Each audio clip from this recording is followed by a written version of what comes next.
चलिए, very good morning. Next हम start करते हैं केवीएल की प्रॉब्लम नंबर 1। क्लियर? ये आपको क्वेश्चन एक देके रखा है, 12 वोल्ट की सप्लाई है, 2 ओम है, 3 ओम है, 1 ओम है, और ये 6 वोल्ट की सप्लाई है जिसका आप देख सकते हैं नेगेटिव टर्मिनल ऊपर है और पॉजिटिव टर्मिनल नीचे है। क्वेश्चन है find I1 and I2। Clear? तो सबसे पहले मैं इस लूप में केवीएल लगा रहा हूँ। क्लियर? तो मैं यहाँ पर लिख सकता हूँ, है ना, नेगेटिव से पॉजिटिव जा रहा हूँ तो मैं इस तरफ लिख दूंगा 12। क्लियर? करंट जब यहाँ पे आके एंटर करेगा तो यहाँ पर प्लस साइन देगा और यहाँ पर माइनस साइन देगा। तो पॉजिटिव से नेगेटिव जा रहे हैं तो इक्वल टू के इधर लिखूंगा, क्या लिखूंगा, वोल्टेज लिखना है तो current into resistance, that is 2I1। Clear? और अब आप इधर जाके फिर इधर आ रहे हैं। क्लियर?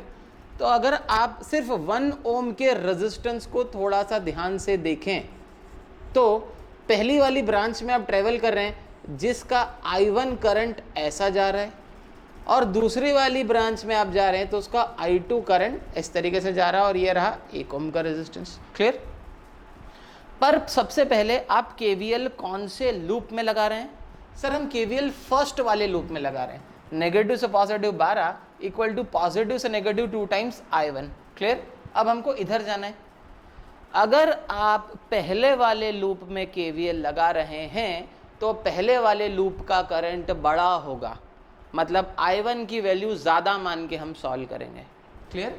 तो मैं यहाँ पे लिखूंगा I1 और I2 उल्टा जा रहा है तो पहले लिखूंगा I1 माइनस I2 लिखूंगा।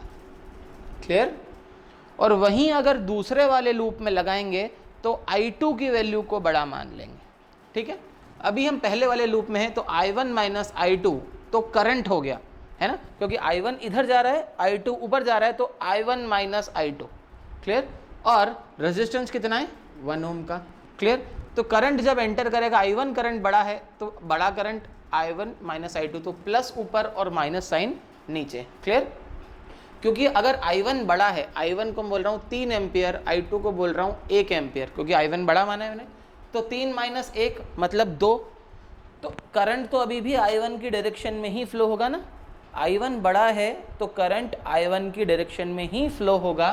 इस वजह से ऊपर प्लस साइन दे दी और नीचे माइनस साइन दे दी, तो प्लस से minus that is plus I1 minus I2 into 1।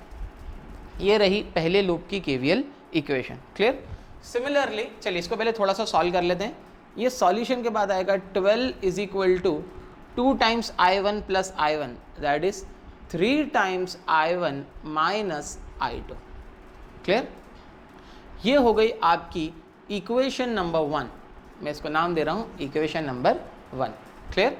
चलिए इक्वेशन नंबर 2 लिखना सीखते हैं, मतलब अब मैं सेकंड वाले लूप के लिए अप्लाई कर रहा हूँ केवीएल, है ना। क्लियर? चलिए यहीं से चालू करता हूँ मैं। तो अब सेकंड वाले लूप में है तो कौन सा करंट बड़ा होगा?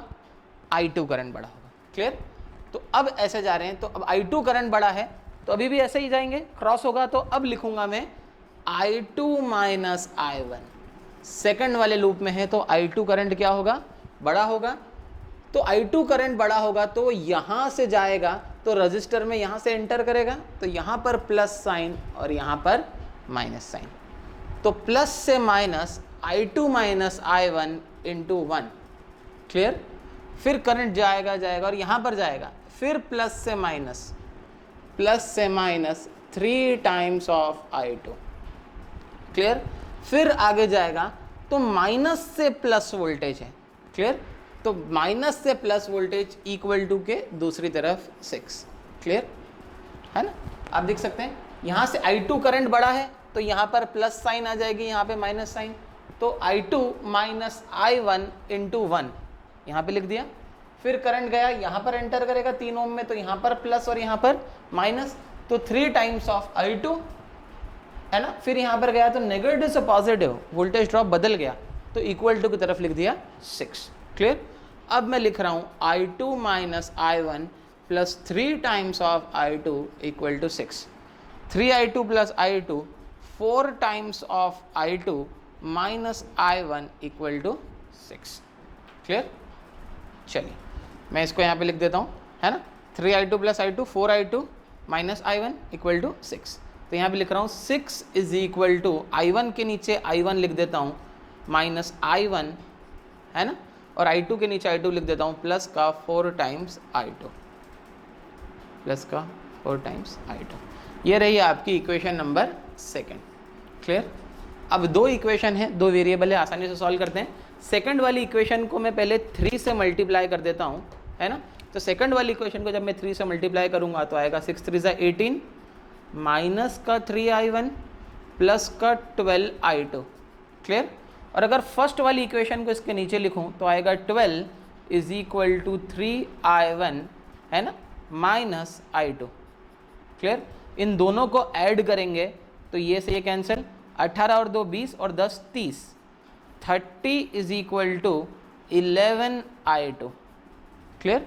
तो यहाँ से I2 की वैल्यू निकल जाएगी, है ना, I2 की वैल्यू हो जाएगी 30/11, 30 डिवाइडेड बाय 11, तो I2 की वैल्यू होगी 2.72। क्लियर। तो 2.72 is the value of I2। Clear. I2 की वैल्यू आप किसी भी इक्वेशन में डाल दें, मैं फर्स्ट इक्वेशन में I2 की वैल्यू डाल रहा हूँ। क्लियर। तो लिखने का तरीका होगा 312 is equal to 3I1 minus I2। I2 की वैल्यू कितनी है 2.72, ये इधर आएगा 12 plus, clear, 12 plus 2.72 upon 3 is equal to I1। Clear. 12 plus 2.72, clear, divided by 3 तो आ रहा है 4.90। तो I1 आ गया आपका 4.90 और I2 आ गया आपका 2.72। क्लियर। Thank you.